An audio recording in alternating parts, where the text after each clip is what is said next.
Hello students, welcome to Biomentor's classes online. Today we are going to discuss the next topic in our chapter electric charges and fields.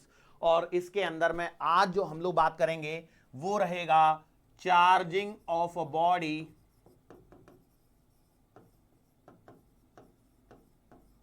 और आज की जो method रहेगी वो रहेगी induction. Basically हम लोग दो मेथड पढ़ चुके हैं, एक है फ्रिक्शन और एक है कंडक्शन। ठीक है, अब देखो हम लोगों ने मैंने यहां पर आपको बताया हुआ है, क्या बताया हुआ है कि भैया देखो किसी भी बॉडी को चार्ज करने के तरीके क्या हैं, तीन तरीके हैं। एक तो है कि आपने उसको टच नहीं किया, मतलब विदाउट टच करे ही आपने उसको चार्ज कर दिया। दूसरा है टच तो किया है लेकिन प्यार से किया है। और तीसरा है कि भैया आपने टच तो किया है लेकिन जोर से रगड़ डाला है, रबिंग कर दिया है। तो ये तीन मेथड हैं। तो हम लोगों ने उल्टे क्रम में तीनों को पढ़ा हुआ है क्योंकि हमारा चैप्टर का सीक्वेंस वही उसी हिसाब से है।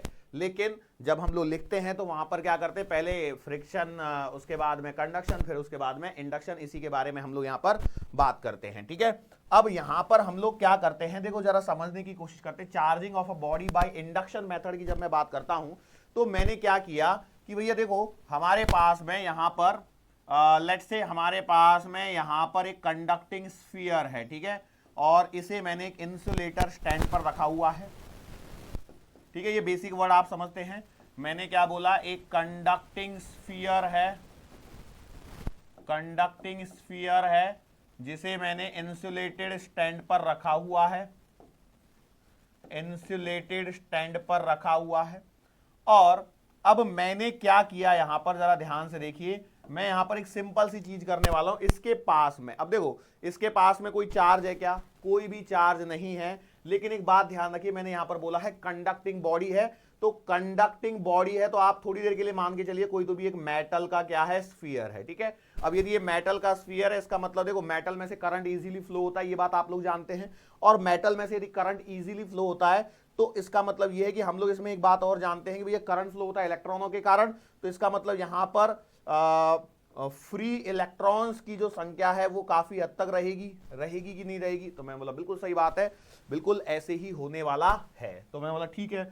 अब यहां पर हम लोगों ने क्या किया, एक दूसरी नेगेटिवली चार्ज बॉडी को मैं यहां पर लेके आया। देखो इसको नेगेटिवली चार्ज बॉडी को मैं यहां पर इसके पास में लेके आया, लेकिन मैं इसको टच नहीं कराया, इसको टच नहीं कराया। बिल्कुल सही बात है। अब देखो जब तक ये नहीं थी यहां पर तब तक ये बॉडी कैसी थी, इनिशियली न्यूट्रल। इनिशियली कैसी थी, प्रारंभ में ये है आपकी न्यूट्रल। अब जैसे ही मैं इसको पास में लेके आऊंगा तो क्या होगा, देखो ये जो मेटल का स्फीयर है इसके अंदर में फ्री इलेक्ट्रॉन है, बराबर है। अब जब फ्री इलेक्ट्रॉन है तो क्या होगा, यहां पर जैसे ही इस नेगेटिवली चार्ज बॉडी को मैं लेके आऊंगा तो इस मेटल के सरफेस पर जो यहां पर जो भी इलेक्ट्रॉन्स होंगे वो यहां से दूर भागने की कोशिश करेंगे, क्योंकि यहां पर एक इलेक्ट्रॉन आ रहा है, बराबर। ये नेगेटिवली चार्ज बॉडी को मैं यहां पर लेके आ रहा हूं, नेगेटिवली चार्ज बॉडी को मैं यहां पर लेके आ रहा हूं। सो इस नेगेटिवली चार्ज बॉडी को यहां पर लेके आने के कारण यहां पर जो इलेक्ट्रॉन्स प्रेजेंट है वो दूर दूर भागेंगे और ये इलेक्ट्रॉन जो है वो ये साइड में जाके इकट्ठे हो जाएंगे, क्योंकि इसके आगे जाएंगे तो कूद के बाहर थोड़ी निकलेंगे। अरे भाई कूद के बाहर निकलेंगे क्या इलेक्ट्रॉन, नहीं निकल सकते। अब कूद के बाहर नहीं निकलेंगे तो क्या होगा, यहां पर इलेक्ट्रॉन ये साइड में जाके इलेक्ट्रॉन इकट्ठे हो गए। अब ये साइड में जाके इलेक्ट्रॉन इकट्ठे हो गए। तो अब एक बात देखिए, पहले प्रारंभ में मैंने यहां पर क्लियरली बोला हुआ है कि ये बॉडी जो है वो इनिशियली न्यूट्रल है।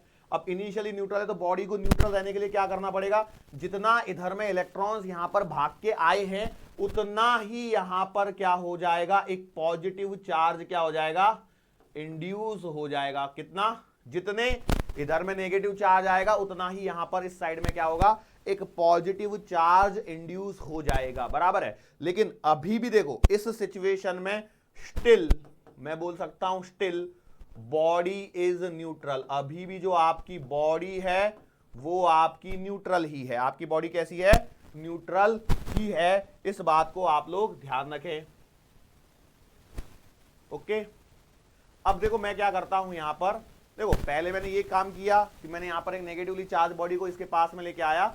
अब मैंने क्या किया, देखो आगे मैं यहां पर क्या काम करता हूं कि यहां पर इसको, ये जो स्फीयर था, ये जो स्फीयर था जो हमारा यहां पर रखा हुआ था इंसुलेटेड स्टैंड पर, मैंने क्या कर दिया, इसको ग्राउंड से कनेक्ट कर दिया। इसको क्या कर दिया, ग्राउंड से कनेक्ट कर दिया।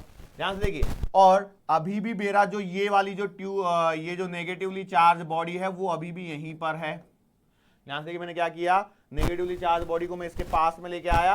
अब यहां पर देखिए होने वाला क्या है कि यहां पर वो आपका जो पॉजिटिव चार्ज इंड्यूस हुआ था वो एज इट इज है अभी भी, लेकिन जैसे ही मैंने बॉडी को ग्राउंड से कनेक्ट कर दिया, इसे हम लोग बोलते हैं ग्राउंडिंग या फिर अर्थिंग। मैं अर्थिंग अभी समझाऊंगा थोड़ी देर में, लेकिन अभी के लिए बस इसको समझते चलिए, थोड़ा सा ध्यान रखिए।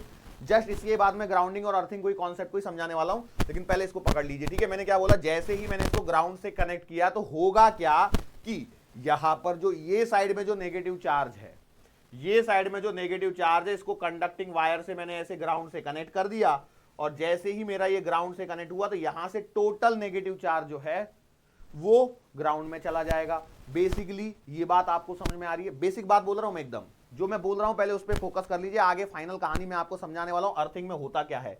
ये जो मैं अर्थिंग या ग्राउंडिंग लिख रहा हूं उसमें होता क्या है वो मैं आपको समझाने वाला हूं, डरने की बिल्कुल भी जरूरत नहीं है। तो भैया मैंने बोला कि ये यहां पर क्या हो गया, ग्राउंडिंग और अर्थिंग करी तो यहां का जो भी नेगेटिव चार्ज है वो आपका अर्थ में चला गया, धरती में चला गया। ओके, अब हमने क्या किया, इसके बाद में नाउ द रॉड, इसको नाम दे दिया रॉड मान लेते, now the negatively charge rod, now the negatively charge rod is removed या मूव्ड अवे, जो भी लिखना है वो ऐसे लिख दीजिए। तो अब क्या हो जाएगा, अब ये जो गोला बचा है आपके पास में, जो आपका इंसुलेटर स्टैंड पर रखा हुआ था, यहां पर क्या हो जाएगा, ये जो पॉजिटिव चार्ज है ये पूरे गोले में क्या हो जाएगा, पूरे गोले पर डिस्ट्रीब्यूट हो जाएगा, पूरे गोले पर क्या हो जाएगा, डिस्ट्रीब्यूट हो जाएगा। और इस प्रकार से हमारी ये जो गोला है वो आपका पॉजिटिवली चार्ज हो चुका है। क्या ये बात समझ में आ गई आप लोगों को? तो भैया देखो प्रोसेस को ध्यान से देखिए क्या हो रहा है मेरे पास में।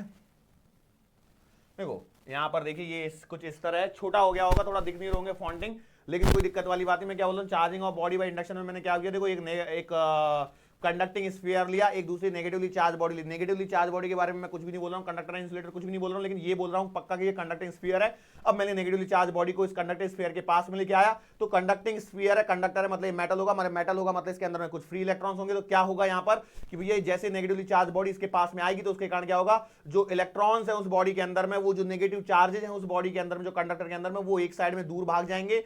क्यों? ये रिपल्शन होगा, और पॉजिटिव चार्जेज जो है वो इस साइड में आ जाएंगे। तो इस समय बैलेंस, बॉडी का कुछ बैलेंस इस तरह होगा, और ये जो बैलेंस है अभी भी ये आपकी जो बॉडी है वो न्यूट्रल स्टेट में ही अवेलेबल है। नाउ मैंने क्या किया, इसको मैंने यहां से अर्थ से कनेक्ट कर दिया। जैसे ही मैंने अर्थ से कनेक्ट किया तो उसके कारण क्या हुआ, इस बॉडी पर ये जो कंडक्टिंग स्फीयर है उसका पूरा नेगेटिव चार्ज ग्राउंड में चला गया, ये जो पॉजिटिव चार्ज है उधर का वो उसी साइड में है, जहां से कनेक्शन दिया है वही वाला चार्ज इसमें नीचे चला जाएगा। अब इस बॉडी पर आपका पॉजिटिव चार्ज आ गया। अब मैंने क्या किया, देखो इधर से तो पूरा चार्ज चला गया, मैंने उस बॉडी को जो मैंने जिसके कारण मैं चार्जिंग कर रहा था उसको भी हटा दिया यहां से। अब आपका जो पॉजिटिव चार्ज है वो पूरे गोले पे क्या हो गया, स्प्रेड आउट हो गया, और इस तरह से आपकी बॉडी क्या हो गई, चार्ज हो गई। ठीक है, so overall method of charging कितने हैं, 3 तरह की मेथड ऑफ चार्जिंग होती है। 3 तरह के चार्जिंग में पहला है फ्रिक्शन। फ्रिक्शन में क्या होता है, दो बॉडी जो होती है दोनों अनचार्ज होती है, एक पे पॉजिटिव चार्ज आता है एक पे नेगेटिव चार्ज आता है। कंडक्शन में क्या होता है, एक बॉडी न्यूट्रल होती है, एक बॉडी पे चार्ज होता है, जो बॉडी पे चार्ज होता है वही चार्ज दूसरी वाली बॉडी पर भी आता है। और इंडक्शन में क्या होता है, इंडक्शन में अपोजिट टाइप ऑफ चार्ज क्या होता है, इंड्यूस होता है। अपोजिट टाइप ऑफ चार्ज क्या होता है, इंड्यूस होता है। ये बात आप लोगों को ध्यान होनी चाहिए, ध्यान में आपको ये वाली बात रखनी है। ठीक है, चलो हम लोग आगे बढ़ते हैं अभी अपने अगले पॉइंट पे, और वो है आपका ग्राउंडिंग वाला पॉइंट जो मैं आपको समझाने की कोशिश कर रहा था, अर्थिंग। ठीक है, अर्थिंग। अब ये अर्थिंग का मीनिंग क्या है, तो भैया अर्थिंग का एकदम सिंपल वर्ड में यदि मैं मीनिंग बात करूं, to connect a body with the earth using conducting wire, using conducting wire. आपके घरों में भी जब आपका इलेक्ट्रिसिटी का सप्लाई कनेक्शन जब घर में फिटिंग की जाती है, इलेक्ट्रिसिटी फिटिंग की जाती है, मालूम होगा जैसे आपके घर में पंखा लग रहा है, कहीं पे बल्ब लग रहा है, कहीं पे ट्यूब लग रही है, तो वो उसकी जो फिटिंग की जाती है उस समय सबसे पहले अर्थिंग करी जाती है।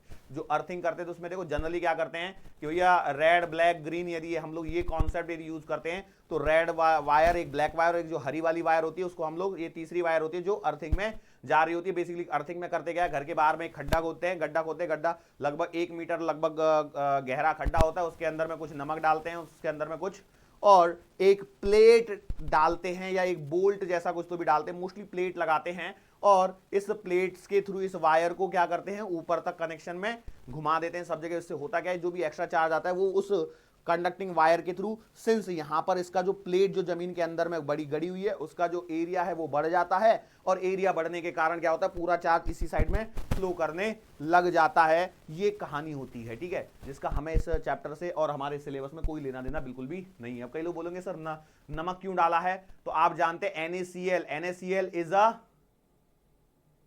स्ट्रॉन्ग इलेक्ट्रोलाइट, प्रबल वैद्युत अपघट्य, और NaCl यदि स्ट्रॉन्ग इलेक्ट्रोलाइट है तो क्या होता है कि जो जमीन में जो मॉइस्चर होता है, मॉइस्चर मतलब क्या हो गया, H2O का प्रेजेंस हो गया, तो NaCl प्लस H2O रिएक्शन होती है Na plus plus Cl minus, Na plus और Cl माइनस में क्या हो जाता है, ब्रेक हो जाता है, तो यहां पर कंडक्टिविटी क्या हो जाती है, बढ़ जाती है।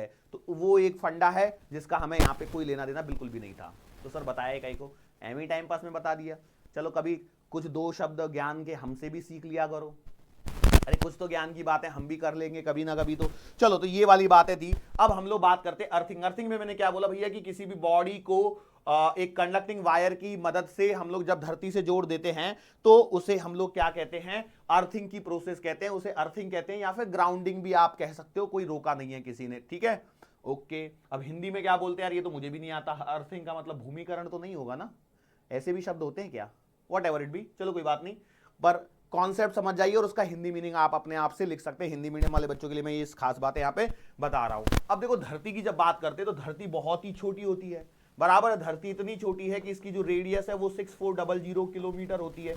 अब इतनी छोटी रेडियस का गोला, सरकास्टिकली बात कर रहा हूं, बहुत बड़ी है धरती, ओके, अच्छा, तो इट कैन बी, अब देखो इस धरती के अंदर में आप जानते हैं मेटल्स मिलते हैं, एलॉयज होते हैं, बहुत सारी चीजें होती है, मिट्टी होती है, पानी है, सब कुछ है कि नहीं, मतलब यहां पर चार्जेस हैं और ये इसे हम लोग, it can be considered as a very big reservoir of positive and negative charges, मतलब इस धरती को हम एक बहुत बड़े रिजर्वायर के तौर पे मान सकते हैं।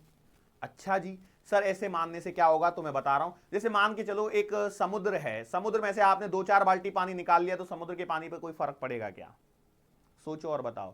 आपकी घर की टंकी में से यदि 2-4 बाल्टी पानी निकाल लिया तो टंकी पे फर्क जरूर पड़ेगा, लेकिन समुद्र में से यदि 2-4 बाल्टी पानी आप निकाल के भी ले आए तो कोई ज्यादा फर्क नहीं पड़ने वाला है। तो वही कॉन्सेप्ट यहां पर क्या होता है, यूज होता है। मतलब ये है कि भैया यदि थोड़ा बहुत चार्ज ऐड भी कर दो या कम भी कर दो तो उससे धरती के चार्ज पे कोई फर्क नहीं पड़ेगा, लेकिन धरती का चार्ज जो है वो ओवरऑल, धरती जो होती है वो हमेशा आपकी न्यूट्रल स्टेट में रहती है, धरती जो है वो आपकी हमेशा न्यूट्रल स्टेट में होती है, लेकिन उसमें बहुत सारे पॉजिटिव चार्जेस हैं, बहुत सारे नेगेटिव चार्जेस भी प्रेजेंट है, लेकिन ओवरऑल धरती जो है वो कैसी है, न्यूट्रल है।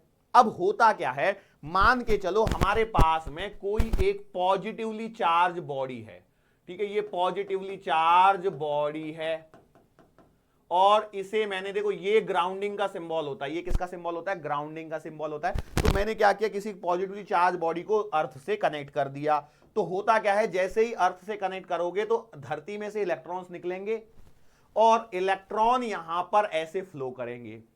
जब पॉजिटिवली चार्ज बॉडी को धरती से कनेक्ट किया जाता है तो electrons start moving from the earth and reaches to the body. Sir ऐसा क्यों होता है, तो उसका रीजन समझ लीजिए, आगे चल के आपको एक कॉन्सेप्ट सिखाया जाएगा, उसे बोला जाता है पोटेंशियल, ठीक है, आगे चल के सीखेंगे, अगला चैप्टर है बेसिकली, लेकिन अभी के लिए थोड़ा सा वर्डिंग के लिए मैं बस बता रहा हूं। पोटेंशियल मतलब क्या होता है कि जो कोई भी दो बॉडी यदि किसी कंडक्टर वायर से कनेक्ट हो जाती हैं तो both the body will try to remain at the same potential. मैं क्या बोल रहा हूं उसको लिखते भी चलिए, when two bodies are connected with a conducting wire, ये एक बॉडी है, इसका पोटेंशियल कुछ तो भी VA है, ये एक बॉडी है, इसका पोटेंशियल कुछ तो भी VB है, ठीक है, और मैंने यदि इनको कंडक्टिंग वायर से, ध्यान से सुनना मैं क्या बोल रहा हूं, कंडक्टिंग वायर से यदि कनेक्ट कर दिया तो आफ्टर सम टाइम A और B का पोटेंशियल VV ही रहेगा, मतलब दोनों का पोटेंशियल सेम हो जाता है, ये ऐसा होता है। तो अब यहां पर क्या है, ये जो धरती है हमारी, ये जो यहां पर अर्थ है आपकी, ये जो अर्थ है इसे हम लोग जीरो पोटेंशियल कंसीडर करते हैं। मतलब धरती का पोटेंशियल कितना माना जाता है? जीरो माना जाता है, जीरो पोटेंशियल माना जाता है, क्योंकि total negative charge total positive charge बराबर है, तो टोटल चार्ज धरती पे जीरो है, तो धरती को जीरो पोटेंशियल पर माना जाता है। तो अब देखो जीरो पोटेंशियल पर धरती है, तो इसमें से क्या होगा, जैसे ही आपने इस बॉडी को, ऐसे ही आपने इस बॉडी को कंडक्टिंग वायर की मदद से धरती से कनेक्ट किया, तो धरती और ये अब कंडक्टिंग वायर से कनेक्ट हो गए। किससे कनेक्ट हो गए? कंडक्टिंग वायर से कनेक्ट हो गए। और कंडक्टिंग वायर से जैसे ही कनेक्ट हो जाएंगे तो भैया कॉमन अपना कॉन्सेप्ट कहता है कि both will be at same potential, लेकिन सेम कितना? Zero potential. सेम मतलब कितना?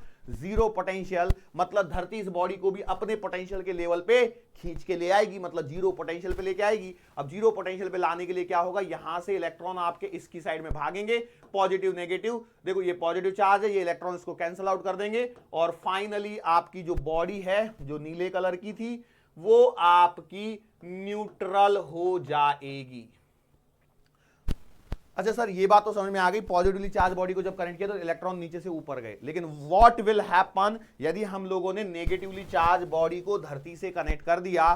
तो भैया नेगेटिवली चार्ज बॉडी को यदि आपने धरती से कनेक्ट कर दिया है तो उस केस में क्या होगा? इस केस में होने वाला ये है कि अब देखो यहां से इलेक्ट्रॉन्स निकलेंगे और ये अब इस डायरेक्शन में मूव करेंगे, और फाइनली ये फिर से न्यूट्रल ही हो जाएगा। मतलब कहानी वही है, क्यों? सेम पोटेंशियल का कॉन्सेप्ट है। ये कॉन्सेप्ट आपको आगे पर सीखने को मिलेगा। बेसिकली मैं आपको बता दूं, फॉर्मूला पोटेंशियल होता है KQ अपॉन R, मतलब किसी पॉइंट चार्ज Q के कारण R डिस्टेंस पर पोटेंशियल V बराबर KQ अपॉन R लिखा जाता है। ठीक है, तो ये कहानी होती है। ठीक है, श्योर है? सो इतना यदि समझ में आ गया होगा तो हम लोग अभी आगे बढ़ सकते हैं, और हमारा अगला जो पॉइंट है उसे कहा जाता है, अगली जो हेडिंग है वो है आपकी गोल्ड लीफ इलेक्ट्रोस्कोप।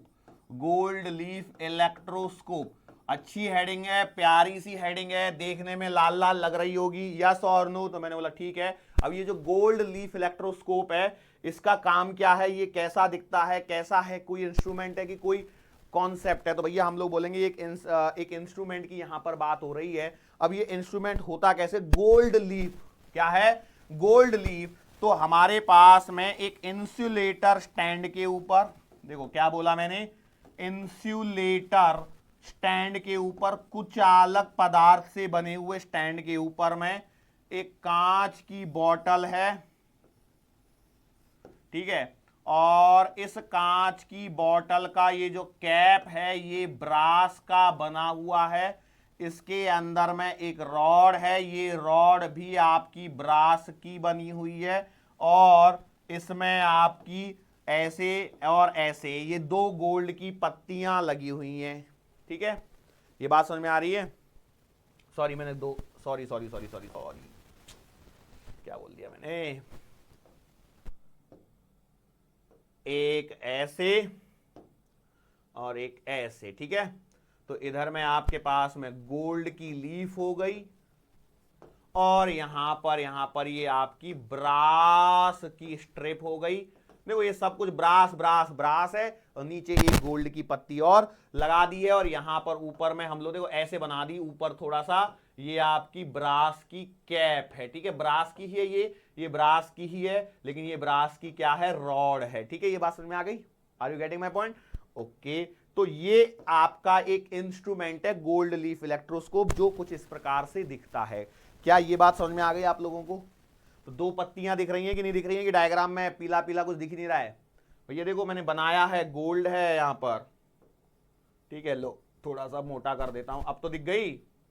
और उस साइड में क्या है, ये ब्रास की स्ट्रिप हो गई, अब ये भी दिख गई होगी अब तो। ओके, अब हम लोग बात करते हैं भैया इसका उपयोग क्या है। What is the use of this gold leaf electroscope? तो इसके दो उपयोग हैं। पहला उपयोग है to detect the charge, to detect the charge on body, to detect the charge on body. और दूसरा जो उपयोग है वो है identification of charge, identification of charge. ये बात समझ में आ रही है?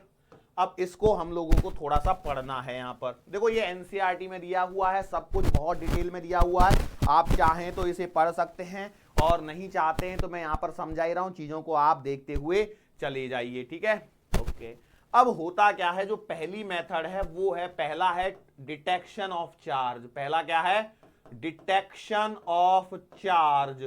तो भैया डिटेक्शन ऑफ चार्ज क्या है कि जब कभी हम लोग एक चार्ज बॉडी को इसके पास में लेके आते हैं, इसके पास में लेके आते हैं, तो यहां पर ये जो गोल्ड लीफ हैं दे गेट्स डाइवर्ज, ये क्या हो जाती हैं, डाइवर्ज हो जाती हैं। So brass strip and gold leaf diverge when a charged body is brought near to brass cap of gold leaf electroscope। ये बात समझ में आई, ये मैंने यहां पर एक पॉइंट लिख दिया है। यहां से अब देखो, जैसे किसी भी चार्ज बॉडी को मैं इस ब्रास कैप के नजदीक लेके आता हूं या टच भी करा देता हूं, हालांकि आगे चल के बताऊंगा टच कराना है कि पास में लेके जाना है, तो इसमें क्या होता है, ये जो गोल्ड लीफ्स है ये क्या होती हैं, डाइवर्ज होती हैं। और जब डाइवर्ज होती है इसका मतलब क्या है कि भैया ये एक दूसरे से दूर भाग रही है और एक दूसरे से दूर भाग रही है, इसका मतलब उस बॉडी पर चार्ज है।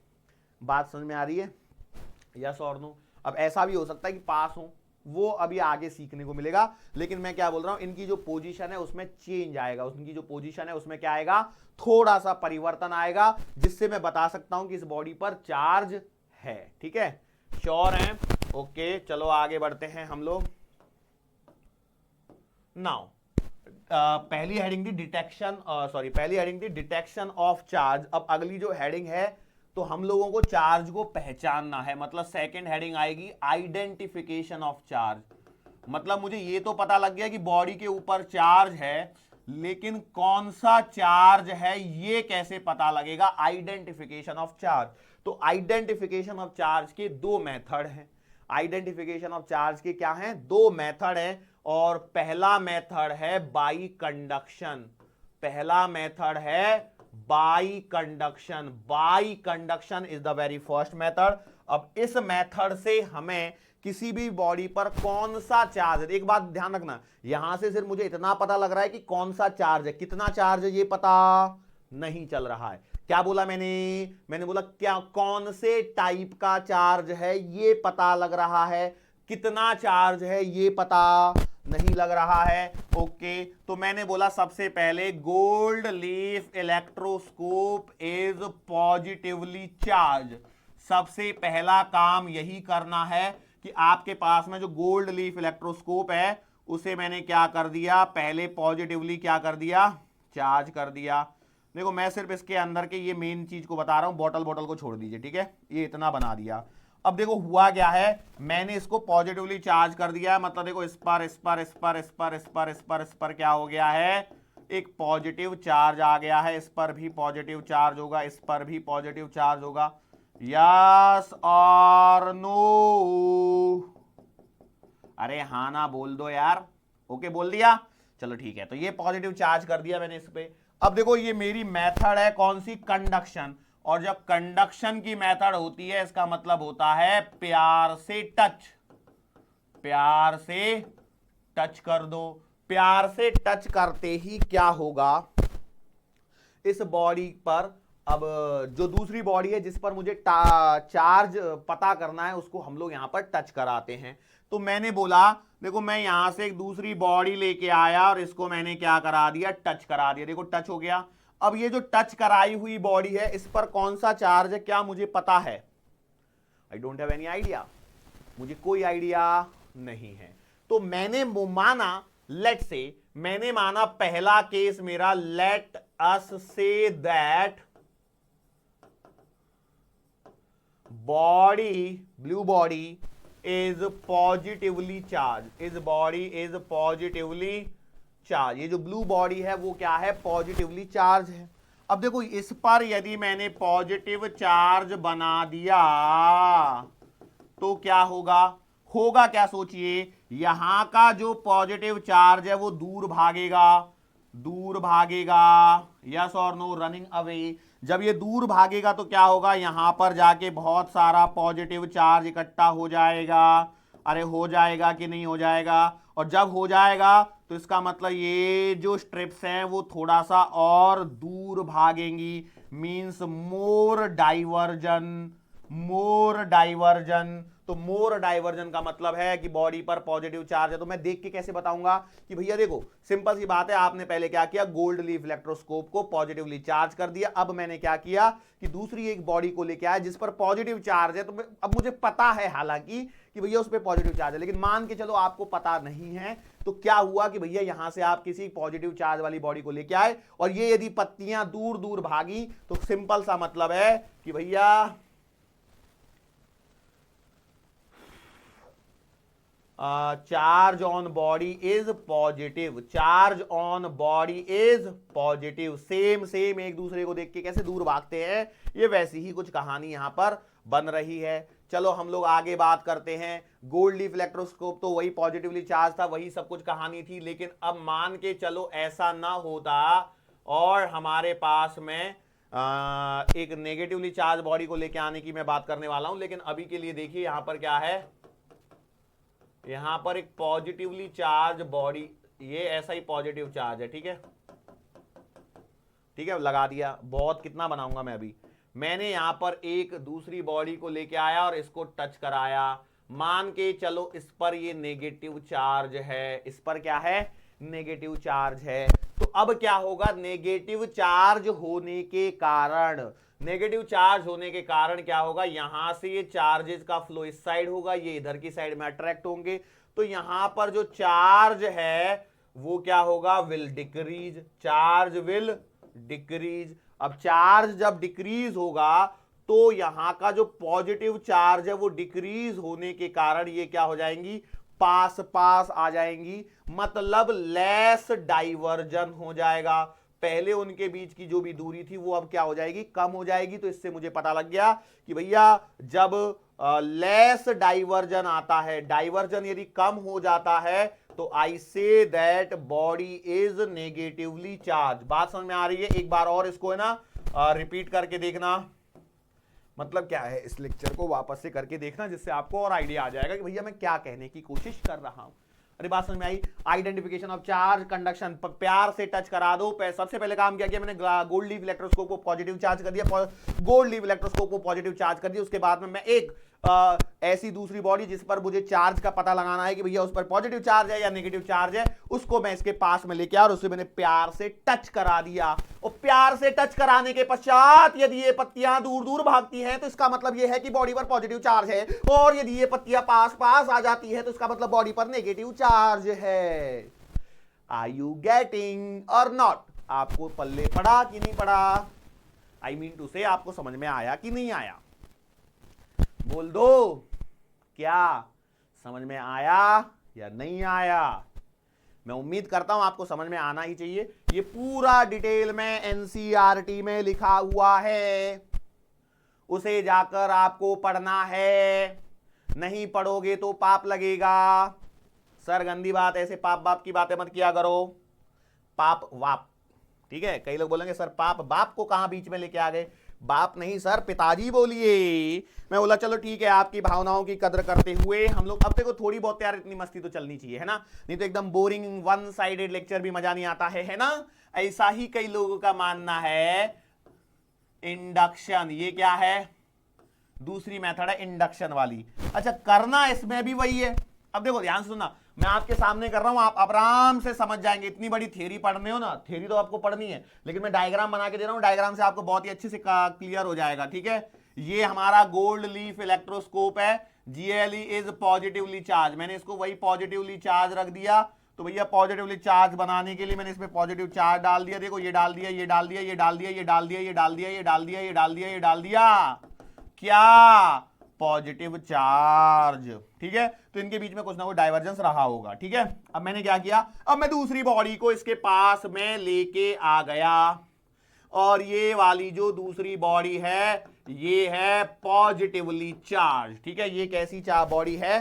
पॉजिटिवली चार्ज बॉडी है। अब देखो ये भली मैं इस गोल्ड लीफ इलेक्ट्रोस्कोप पे इतना सारा चार्ज बना रहा हूं, लेकिन इतना सारा चार्ज नहीं देते, थोड़ा सा चार्ज देते, जिससे बस ये पत्तियां जो चिपकी हुई मरी हुई सी अवस्था में पड़ी थी ये थोड़ी सी दूर हो जाए, बस इतना ही चार्ज दिया जाता है। ठीक है, ओके। तो अब क्या होगा कि जैसे ही, अब देखो इंडक्शन का मतलब है विदाउट टचिंग, टच नहीं करना है, मतलब दूर से ही देखा, दूर से देखा तो वैसा लगा, कैसा लगा? तो भैया दूर से देखने पर हुआ क्या, पॉजिटिव बॉडी को मैं यहां पर लेके आया, टच नहीं कराया, टच नहीं कराया, कोई बात नहीं, लेकिन यहां पर क्या होगा, इस पर एक नेगेटिव चार्ज क्या होगा, इंड्यूस होगा। यहां पर क्या होगा, एक नेगेटिव चार्ज क्या होगा, इंड्यूस होगा। मैं बोला ठीक है। अब देखो यहां पर नेगेटिव चार्ज इंड्यूस हुआ है इसके कारण, तो जब चार्ज इंड्यूस होता है नेगेटिव वाला, तो यदि यहां पर नेगेटिव चार्ज हुआ है तो उसके करस्पॉन्डिंग इस चार्ज को खत्म करने के लिए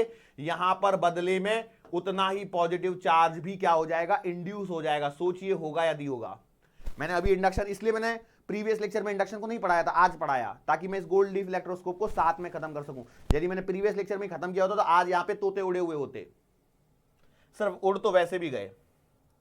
आ जाओ, देखो क्या हो रहा था, नेगेटिवली चार्ज बॉडी को मैं पास में लेके आया, तो जितना पॉजिटिव चार्ज इंड्यूस इधर हुआ उतना ही नेगेटिव बराबर है, यस और नो। और ये इसी बॉडी के दूसरे सिरे पर होता है, तो मैंने बिल्कुल सही बोला था, और वही मैं यहां पर बता रहा हूं कि भैया पॉजिटिवली चार्ज बॉडी को लेके आया तो नेगेटिव नेगेटिव नेगेटिव इंड्यूस हो गया। सर थोड़ी देर पहले आप तो कुछ और बता रहे थे, थोड़ी देर पहले आपने क्या बोला था, पॉजिटिव, सॉरी इधर क्या, नेगेटिव और पॉजिटिव एक दूसरे को काट मरेंगे, खत्म कर देंगे एक दूसरे को, यहां पर खत्म क्यों नहीं कर रहे हैं? तो भैया जी देखो यहां पे एक दूसरा प्रॉब्लम है, यहां पर कनेक्शन एस्टेब्लिश हो गया है, दोनों ने एक दूसरे को टच कर दिया है। ये आपको मालूम है ना, जो क्या बोलते हैं, क्या बोलते हैं, किसी को कोई बीमारी हो, टच करने पर दूसरे के पास भी चली जाती है ना, वैसा सिस्टम है। मतलब इसके पास नेगेटिव चार्ज था तो ये बीमारी नेगेटिव, ये दोनों ने टच कर दिया तो ये पॉजिटिव चार्ज नेगेटिव के साथ में खत्म हो गया। मतलब बेसिकली खत्म क्या हुआ, इसके पास में जो पॉजिटिव चीजें थी वो खत्म होने लग गई इस नेगेटिव के कारण। बात समझ में आई? ओके चलो, लेकिन यहां पर क्या हो रहा है, यहां पर ये पॉजिटिव जब आया तो इसके बदले में यहां पर नेगेटिव चार्ज इंड्यूस तो हुआ है, ये बात सही है, लेकिन अब इसको खत्म करने के लिए जब यहां नेगेटिव हुआ है तो दूसरे हिस्से में पॉजिटिविटी बढ़ जाएगी, तो ये पॉजिटिविटी बढ़ेगी तो इसका मतलब ये पत्तियां दूर दूर भागेंगी, मतलब मोर डाइवर्जन, और मोर डाइवर्जन मतलब क्या हो जाएगा कि आप जो बॉडी लेके आए थे उस पर पॉजिटिव चार्ज था, आप जो बॉडी लेके आए थे उस पर पॉजिटिव चार्ज था, लेकिन इसी कहानी को यदि हम लोग ऐसे करते हैं, ये आपका गोल्ड लीफ इलेक्ट्रोस्कोप के लिए बना दिया, इस पर सब पे पॉजिटिव चार्ज डाल दिया। सर चार्ज डालने की तो हमसे पूछो ही बहुत, हम तो फटाफट भर भर के चार्ज डाल देंगे, मतलब ठीक है डाल दो यार जो भी करना है। अब मैंने क्या करना है, अब इस बार नेगेटिवली चार्ज बॉडी को मैं लेके आया, टच नहीं कराना है, इस बात को ध्यान रखना, एकदम पास में लेके आ गया। अब क्या होगा, जब ये नेगेटिवली चार्ज बॉडी यहां पर आएगी तो इसके बदले में यहां पर पॉजिटिव चार्ज इंड्यूस होगा, और जब यहां पर पॉजिटिव चार्ज इंड्यूस होगा, यहां पर पॉजिटिव चार्ज इंड्यूस होगा तो इसके बदले में बॉडी के दूसरे हिस्से में नेगेटिव चार्ज इंड्यूस होगा, यस और नो। अब जितना पॉजिटिव इंड्यूस हुआ है उतना ही यहां पर नेगेटिव इंड्यूस होगा, तो ये पॉजिटिव और ये नेगेटिव आपस में क्या करेंगे, ये आपस में कट मरेंगे, और आपस में कट मरेंगे तो अब ये क्या हो जाएंगी, पास पास आ जाएंगी, मतलब मैं बोलूंगा पास पास आ जाएंगी, और पास पास आ जाएंगी इसका मतलब है लेस डाइवर्जन, और लेस डाइवर्जन है इसका मतलब बॉडी पर नेगेटिव चार्ज है। अब देखो एक बात को ध्यान से मैं आपको समझाने की कोशिश करता हूं, वो याद रखेंगे, मैं जानता हूं रटेंगे। वो देखो क्या रट लिया आपने, एक कॉन्सेप्ट ही कवर कर दिया। देखो गोल्ड लीफ इलेक्ट्रोस्कोप में यदि डाइवर्जेंस हुआ है मतलब पत्तियां दूर दूर भागी तो आपकी बॉडी पर पॉजिटिव चार्ज है, और पास पास आ गई तो नेगेटिव चार्ज है। यहां पर देखो दूर दूर भागी तो पॉजिटिव चार्ज है, पास पास आ गई तो नेगेटिव चार्ज है, चाहे मेथड कंडक्शन हो चाहे मेथड इंडक्शन हो, मतलब आपने टच कराया हो या टच नहीं कराया हो, पास में भी लेके चले गए तो भी कहानी वही बनने वाली है। इसमें कोई शंका नहीं होनी चाहिए, इसमें कोई दो राय नहीं होनी चाहिए। क्या यहां तक की बातें आपके ऊपरी मंजिल तक पहुंच चुकी हैं या नहीं पहुंची हैं? अरे पहुंच गई कि नहीं पहुंच गई? ओके, चलो मैं उम्मीद करता हूं पहुंच गई। ऊपरी मंजिल का मतलब समझ में आता है? हम बिल्डिंग के टॉप फ्लोर की बात नहीं करते, टॉप फ्लोर पे तो मैं रहता हूं। सर आप टॉप फ्लोर पे रहते हो? अरे हाँ बिल्कुल रहते हैं भाई, हमारी बिल्डिंग है 19 फ्लोर की बिल्डिंग है, उसमें टॉप पे रहते हैं हम भी। ओके, एक क्वेश्चन का डाल दिया भाई, इसमें कहां क्वेश्चन बनाऊंगा मैं? ये तो सब थियोरेटिकल है, तो थियोरेटिकल तो बेटा आपको रिवाइज करना रहेगा। मैं कहां क्वेश्चन पे लिख दिया, वो बार बार मेरे को लगता है क्वेश्चन कराओ क्वेश्चन कराओ क्वेश्चन कराओ।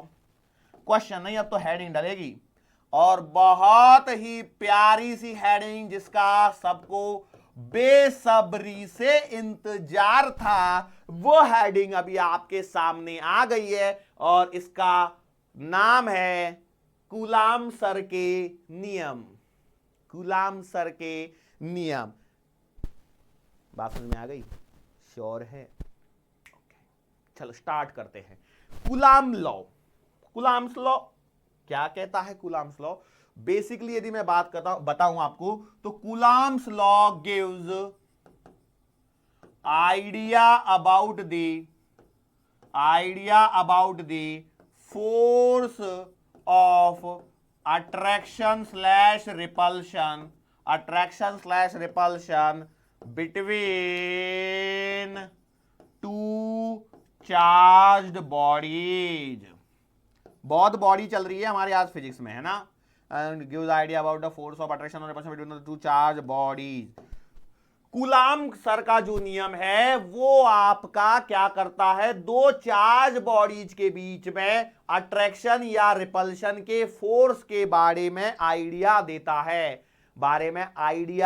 है, मतलब एक क्वालिटेटिव एनालिसिस करने का काम करता है कूलाम्स लॉ। अब ये जो कूलाम्स लॉ है वो कहता है कि since it is a law, तो इसका कोई प्रूफ नहीं है। ये कहता है कि if there are 2 point charges, यदि आपके पास में कोई दो बिंदु आवेश हैं एंड क्या रखना है? एंड नहीं, हटाओ एंड को। Separated by a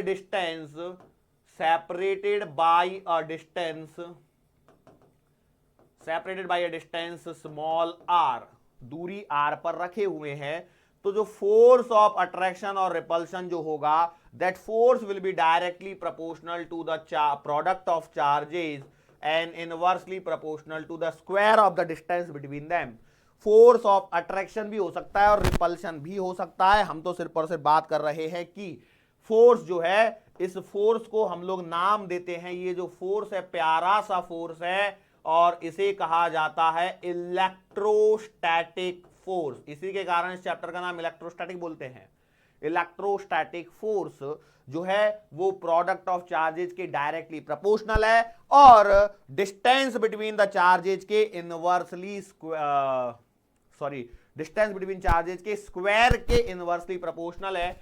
Combinedly I can say that force is proportional to Q1 Q2 upon R square। अब यहां से आप जानते हैं जब भी किसी प्रोपोर्शनैलिटी साइन को हटाया जाता है तो हम लोग एक कांस्टेंट का प्रयोग करते हैं, तो ये कांस्टेंट आएगा। इस कांस्टेंट को मैं लिख दे रहा हूं capital K Q1 Q2 upon R square. ये जो K है ये एक कांस्टेंट है और इस K की जो वैल्यू आती है वो निकल के आती है 9 into 10 to the power 9 newton metre square पर कूलम स्क्वायर। याद होनी चाहिए, सवाल सॉल्व करते समय बहुत काम आएगी।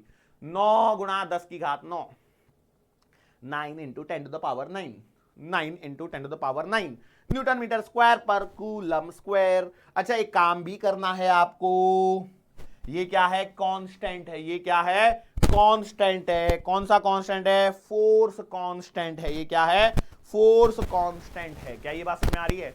ओके, चलो भैया हम लोग यहां पर ये जो क्या बोलते हैं फोर्स कांस्टेंट है, इसके बारे में और क्या क्या डिस्कस कर सकते हैं। तो भैया सबसे पहला काम तो यह है कि आपको इसकी डायमेंशंस निकाल के रखनी है। अरे यूनिट तो मैंने बता दी, न्यूटन मीटर स्क्वायर पर कूलम स्क्वायर, उसमें तो कुछ बचा नहीं है अभी, वो तो खत्म हो गया खेला। अब क्या बच गया? अब बच गया है कि आपको इसकी डायमेंशंस निकालनी है और ध्यान रखनी है। यस और no? Is it clear to you? दूसरा यह है कि ये मैंने आपको निकाली है कौन सी, एमकेएस या एसआई सिस्टम के अंदर में, तो आपको इसका सीजीएस में भी कन्वर्जन करके रखना है, क्योंकि देखो एग्जामिनर आपसे मेडिकल में ऐसी ही छोटी छोटी सी चीजें ही पूछने वाला होता है। क्या ये बात समझ में आ रही है? चलो इसको हम लोग थोड़ा सा और आगे इलेबोरेट करते हैं। तो इलेबोरेट करने पर होता यह है कि भैया इस के का मतलब होता है 1/4 पाई एप्सिलॉन नॉट, जहां पर ये जो एप्सिलॉन नॉट होता है इसे बोला जाता है परमिटिविटी ऑफ फ्री स्पेस, मुक्त स्थान का परावैद्युतांक, मुक्त स्थान का परावैद्युतांक।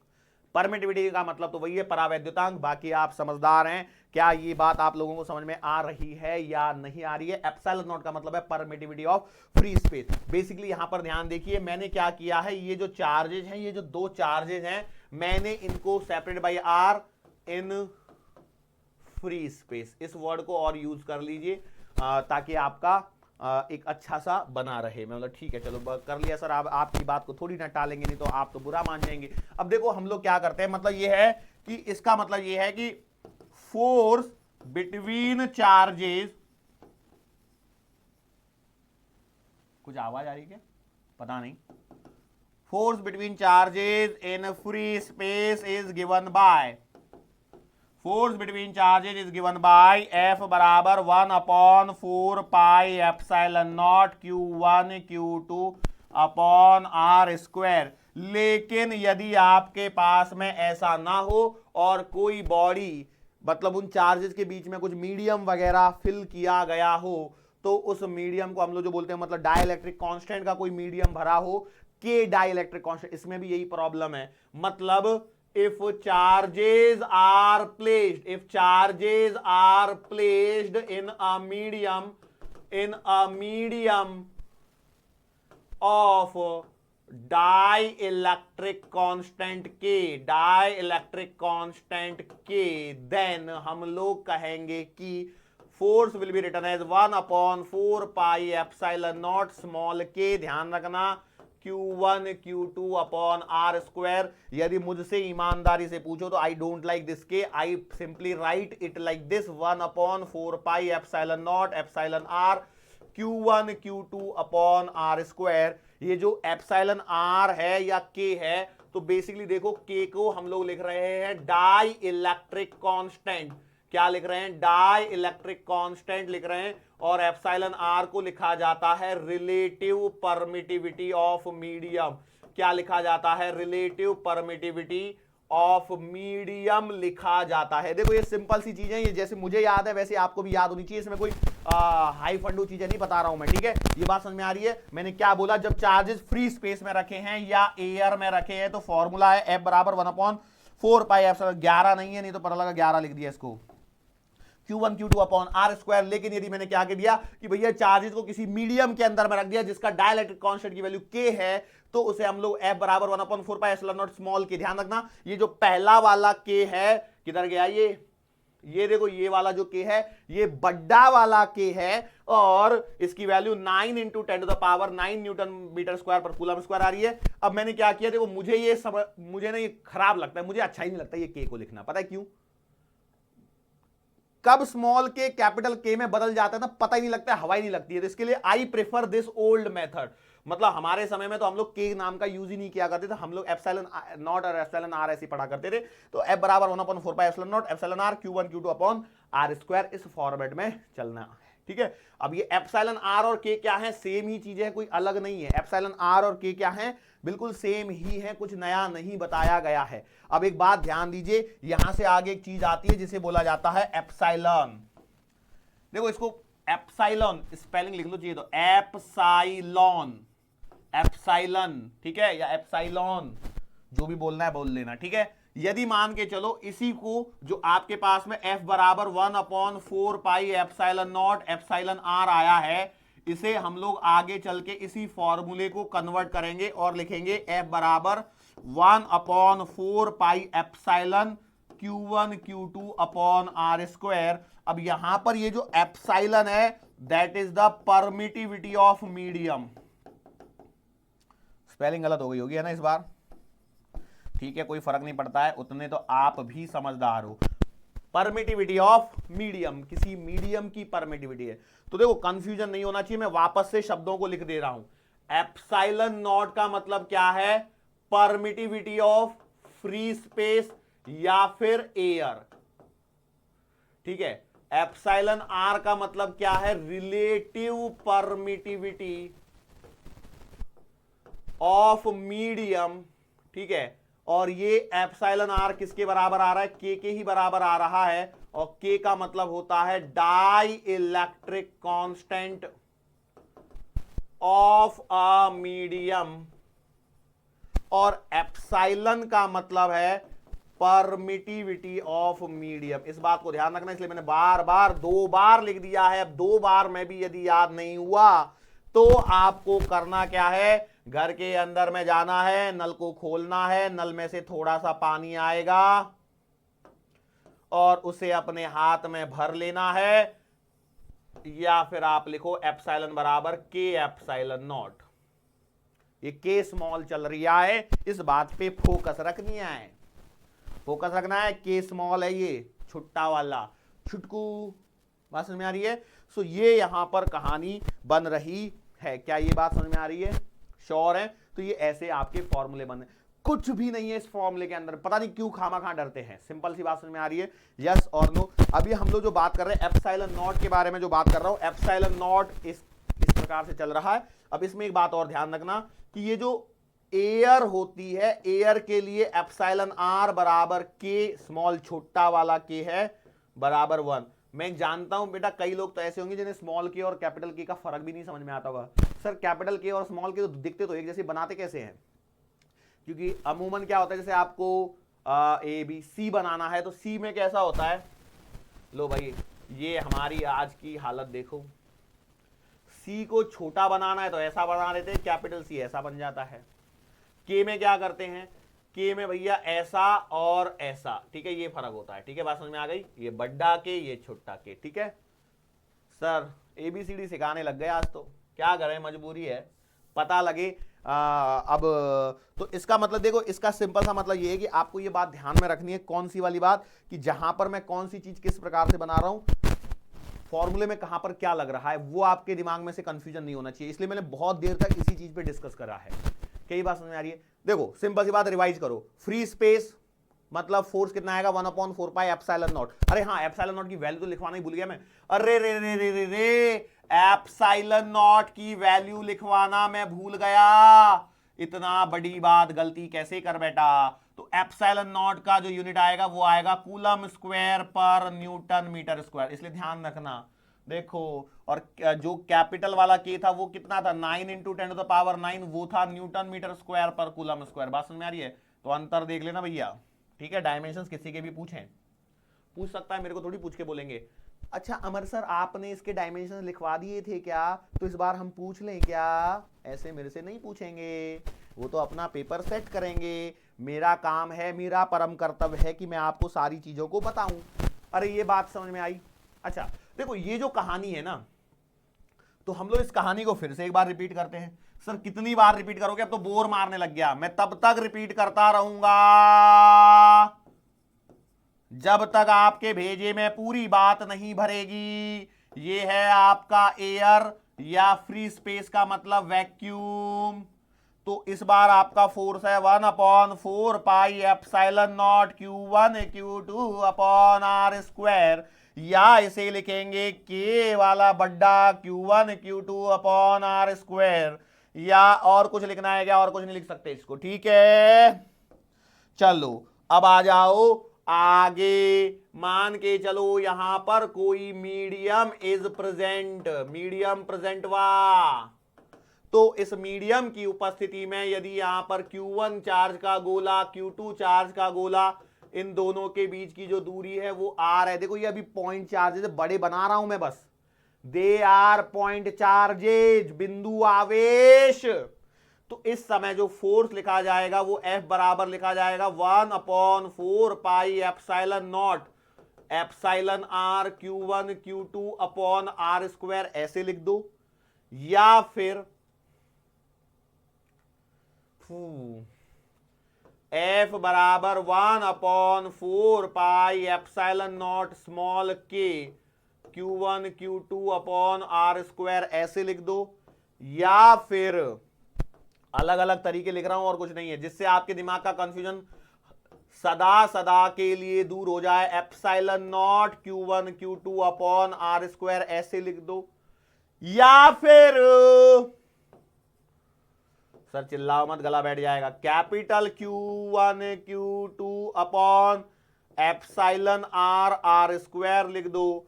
या फिर capital K Q1 Q2 upon small k small r square. देखो इतने तरीके हो गए भैया।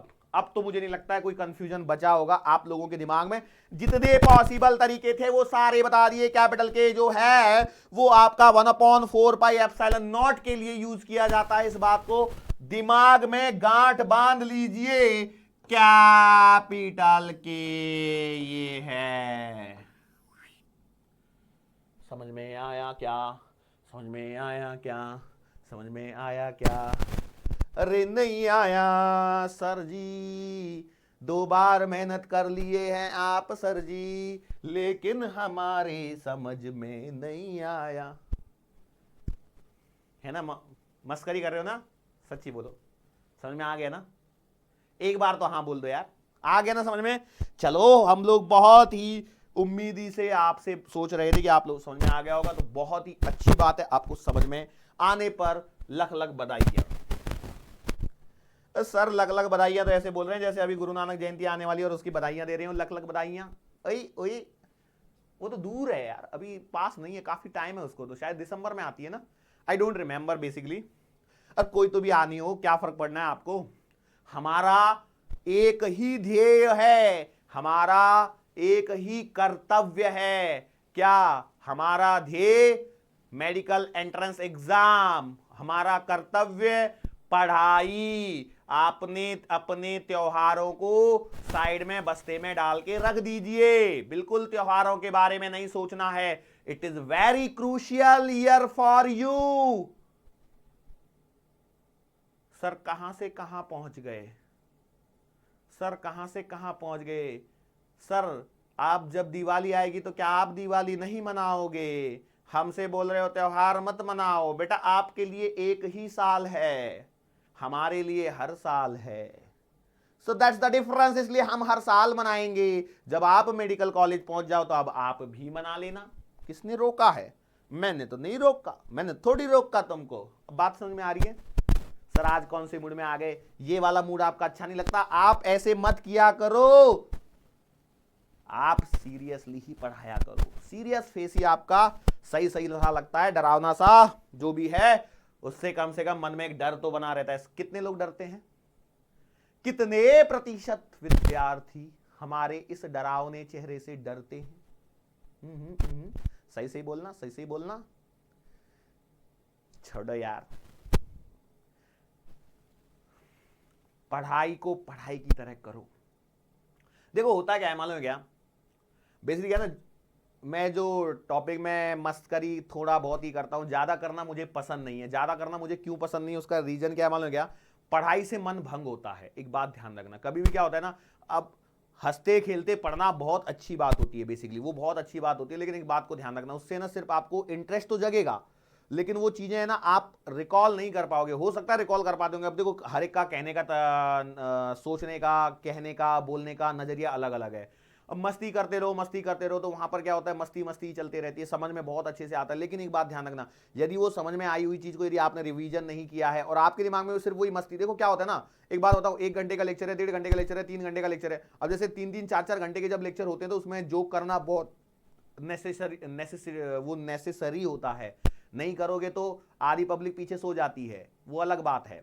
लेकिन जब छोटा लेक्चर है तो उसमें आपको आपका कंसंट्रेशन एकदम हाई लेवल पे रखना है, एकदम हाई लेवल पे, बिल्कुल अलर्ट। आपने सुना होगा ना, विद्यार्थी के कुछ 5 लक्षण है, काक चेष्टा बको ध्यानम, आगे का मुझे नहीं आता, लास्ट की लाइन आती है विद्यार्थी पंच लक्षणम, ठीक है, काक चेष्टा बको ध्यानम, और क्या है, अल्पाहारी स्वहारी, कुछ तो भी ऐसे है, अल्पाहारी ग्रह त्यागी, 4 तो ये हो गए। अब ठीक है ना, 5वें लक्षण को आप ढूंढ लेना, बट हमें तो एक ही बात करनी है, पढ़ाई। हमें क्या करनी है, पढ़ाई करनी है, ठीक है। चलो पढ़ाई पे हम लोग मुद्दे को आगे बढ़ाते हैं। देखो फिर वही होता है ना, यही होती है, क्या होता है कि हम लोग अपने मुद्दे से भटक जाते हैं और इधर उधर चले जाते हैं, डाइवर्ट नहीं होना है। चलो हम लोग देखो क्या किए, देखो अब एक बात ध्यान रखो, इसमें मैं कुछ चीज बताने की कोशिश करने वाला था, वो ये है कि देखो यहां पर पूरे में एयर है या वैक्यूम है, ये पूरे में एयर है या वैक्यूम है। अब देखो यहां पर क्या है, मीडियम इज प्रेजेंट का मतलब ये तो पूरे जो चार्जेज है ना, पूरे की पूरे मीडियम के अंदर में डूबे हुए हैं, ये पूरे की पूरे चार्जेज जो है मीडियम के अंदर में डूबे हुए हैं। लेकिन ऐसा भी तो हो सकता है कि ये आपका Q1 वाला गोला, ये आपका Q2 वाला गोला, दोनों के बीच में R दूरी प्रेजेंट हो और इसके बीच में मान के चलिए ये के छोटा वाला के और इसकी मोटाई है T, ऐसा कोई तो भी डाई इलेक्ट्रिक कांस्टेंट प्रेजेंट हो, तो अब जो फोर्स बनेगा वो क्या ऐसे ही लिखा जाएगा, अब ऐसे नहीं लिखा जाएगा, इस बात को आपको ध्यान रखना है, ठीक है। तो 1/4πε0 तक तो ये ऐसे ही रहेगा, ये Q1 Q2 भी ऐसे ही रहेंगे। अब बेसिकली यहां पर हो क्या रहा है कि ये जो पूरी दूरी R थी इसमें से कुछ हिस्सा चला गया है, ठीक है, उसको कैसे लिखा जाता है, R में से T वाला हिस्सा चला गया, T इज द थिकनेस, यहां पर देख लो, T is the thickness of dielectric constant, तो R माइनस टी, लेकिन आगे आएगा प्लस T रूट के और पूरे का whole square, R minus T plus का T रूट के और पूरे का whole square, that is the final answer for force. याद रखना है, ध्यान से सुनो मैंने क्या किया, R में से पहले तो T को सब्ट्रैक्ट कर दिया, मतलब पूरी डिस्टेंस में पूरे में एयर भी नहीं है, अरे पूरे में एयर है क्या, नहीं। अब देखो K बेसिकली तो यहां होना चाहिए था, लेकिन यहां तो है नहीं, इसको अंदर डालना पड़ा, तो मैंने क्या किया, देखो ये डिस्टेंस को कुछ इस प्रकार से एडजस्ट किया है। अब सीधा सीधा रिजल्ट याद रखना है तो उसमें फोकस कीजिए, R में से T गया और T रूट के को ऐड कर दिया, ये है फंडा, और ऊपर स्क्वायर है तो इसलिए ऊपर स्क्वायर, तो यहां पे इसलिए रूट के आ रहा है, ठीक है।